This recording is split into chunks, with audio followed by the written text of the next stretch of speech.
Hello everyone, my name is David Odige, and welcome to today's session. In this lecture, we'll discuss cardiovascular disorders like valvular and vascular disorders.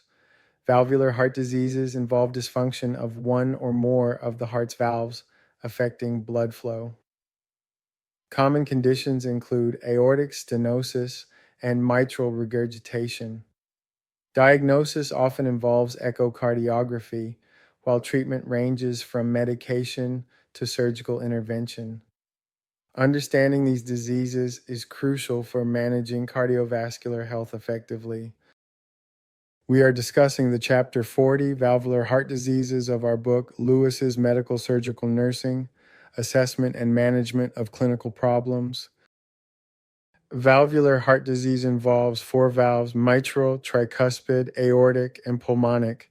Stenosis results in narrowed valves, causing impaired forward flow and increased pressure gradient. Regurgitation occurs due to incomplete closure, leading to backward flow.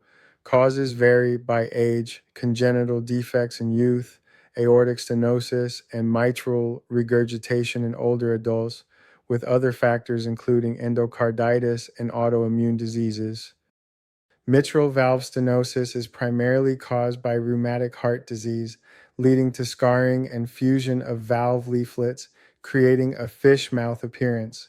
This results in increased left atrial pressure, pulmonary hypertension, and atrial fibrillation risk.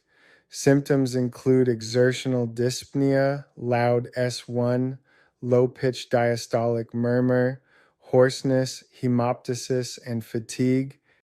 Mitral valve regurgitation involves defects in leaflets, annulus, or supporting structures, leading to backflow from the left ventricle to the left atrium during systole.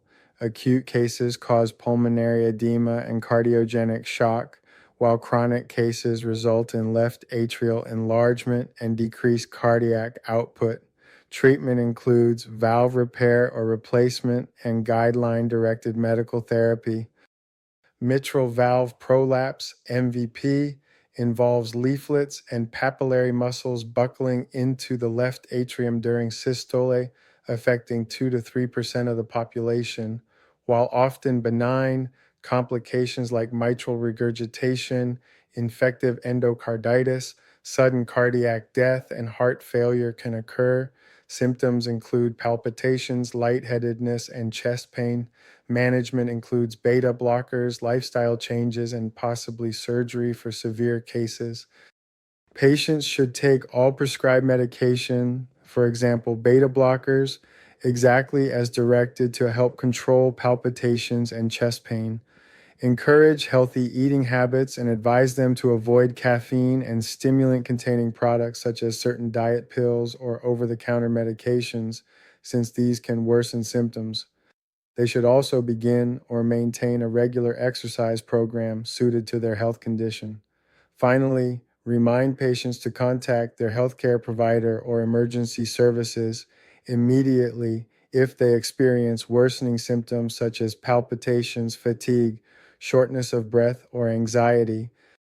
Aortic valve stenosis, AS, is primarily caused by congenital factors in youth or rheumatic fever and calcification in older adults.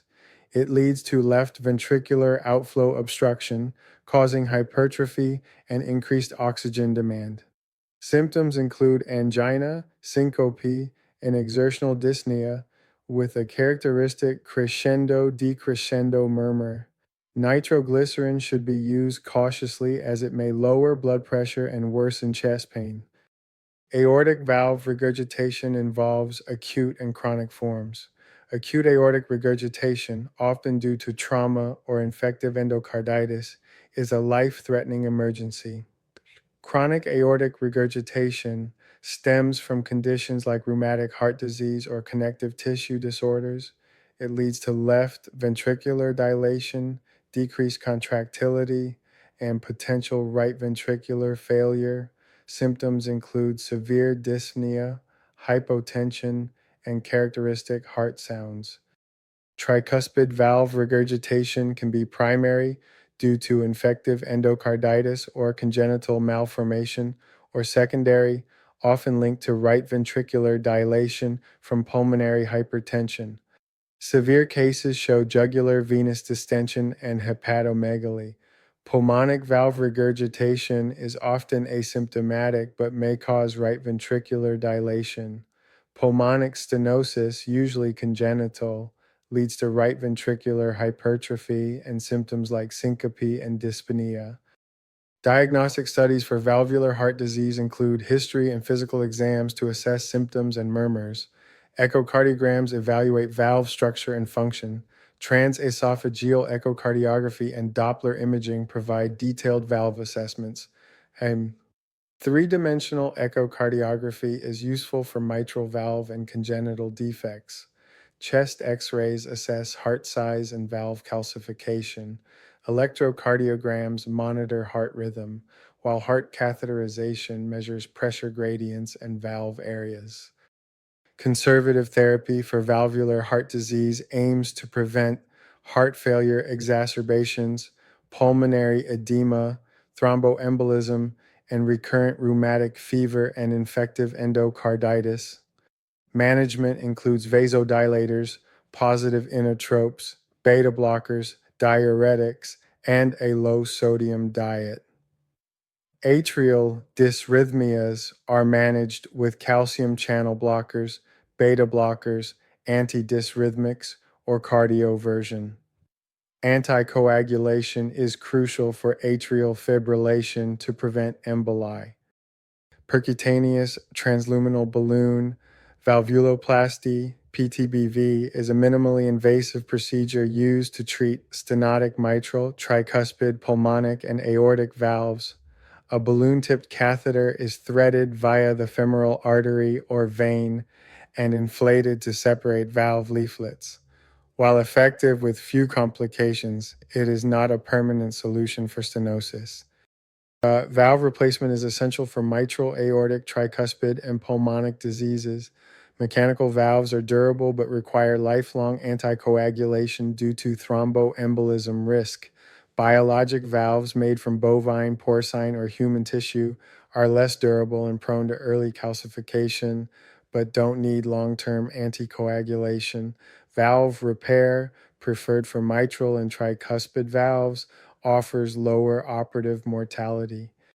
Nursing assessment for valvular heart disease involves gathering subjective data like history of rheumatic fever, infective endocarditis, and congenital defects. Functional patterns include fatigue, palpitations, and dyspnea. Objective data focuses on cardiovascular signs like murmurs and dysrhythmias, gastrointestinal issues like ascites, and respiratory symptoms such as crackles and wheezes. Addressing impaired cardiac function and fatigue in VHD involves ensuring normal heart function and improved activity tolerance. Goals include maintaining fluid balance, achieving optimal activity levels, and ensuring patients understand their disease and prevention strategies. Adequate tissue and organ perfusion are critical for effective management and evaluation of outcomes. Health promotion involves early treatment of strep infections and prophylactic antibiotics for rheumatic fever, infective endocarditis, and congenital heart disease. Teach symptom recognition and manage heart failure, embolic disease, and dysrhythmias. Balance activity and rest, conserve energy, and avoid tobacco. Ensure regular cardiac assessments, drug teaching, and strict adherence to anticoagulant therapy. Encourage wearing a medic alert bracelet. Peripheral artery disease occurs when arteries in the extremities, usually the legs, become narrowed due to atherosclerosis, reducing blood flow to tissues. This limited circulation leads to symptoms like leg pain during walking, called intermittent claudication, numbness, weak pulses, and skin changes such as shiny, cool skin or hair loss on the legs. PAD-D is closely linked to risk factors like smoking, diabetes, hypertension, and high cholesterol. Early detection and management are vital because PAD-D increases the risk of heart attack and stroke. Treatment focuses on lifestyle modifications, smoking cessation, exercise therapy, and medications to improve blood flow and control risk factors. Peripheral artery disease, PAD, involves the thickening of arterial walls, leading to progressive narrowing of arteries in the extremities. Symptoms typically manifest between ages 50-70, earlier in those with diabetes. Peripheral artery disease affects approximately 8.5 million Americans over 40, with the highest prevalence in Black individuals. Common sites for atherosclerotic lesions are highlighted in yellow. Atherosclerosis, the leading cause of peripheral artery disease, involves gradual thickening of arterial walls due to lipid and cholesterol deposits, leading to vessel narrowing. Inflammation and endothelial injury are significant contributors.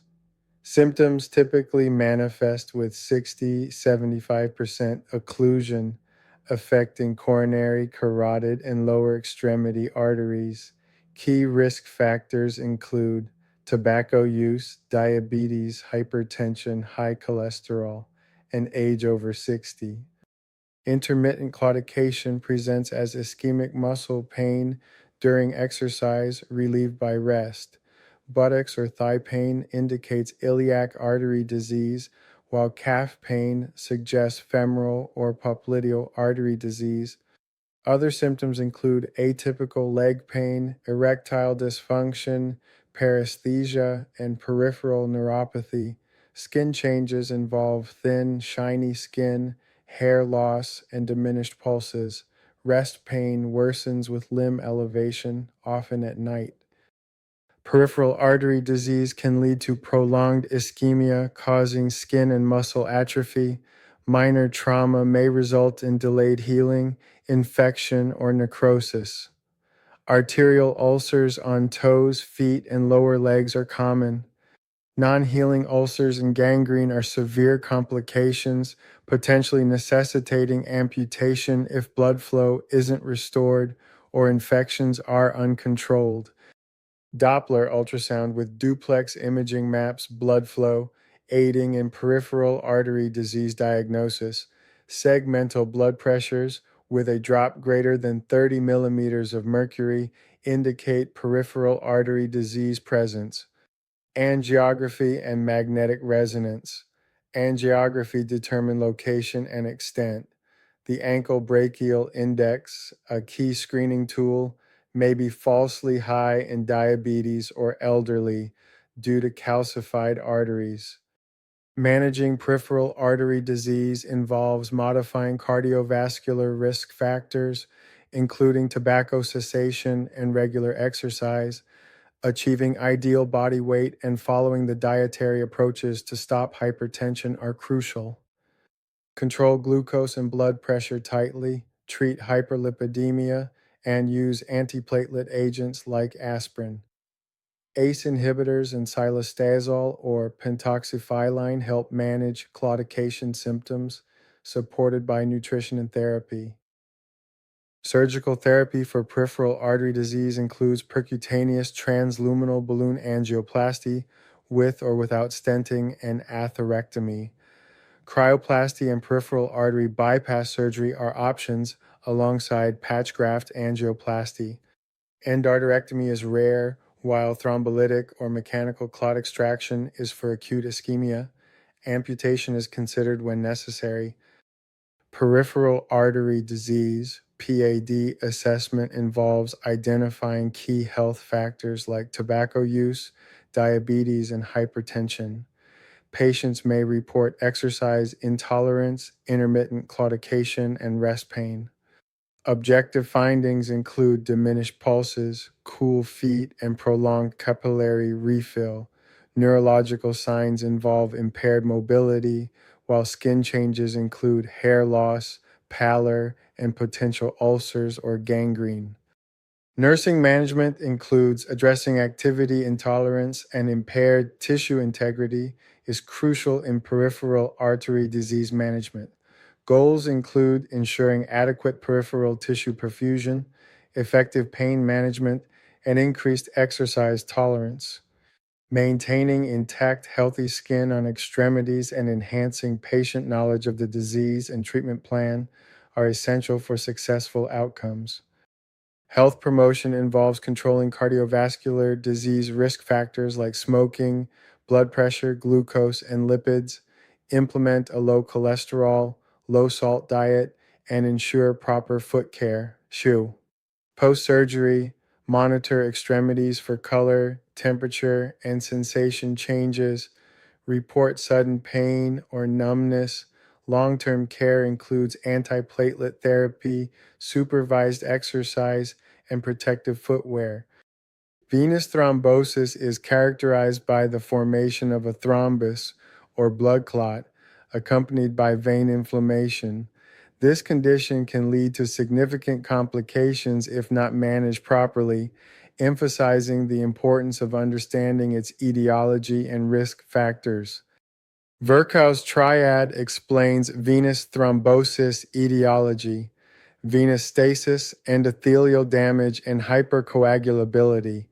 Dysfunctional venous valves and inactive muscles contribute to stasis, affecting risk groups like those with obesity or prolonged immobility.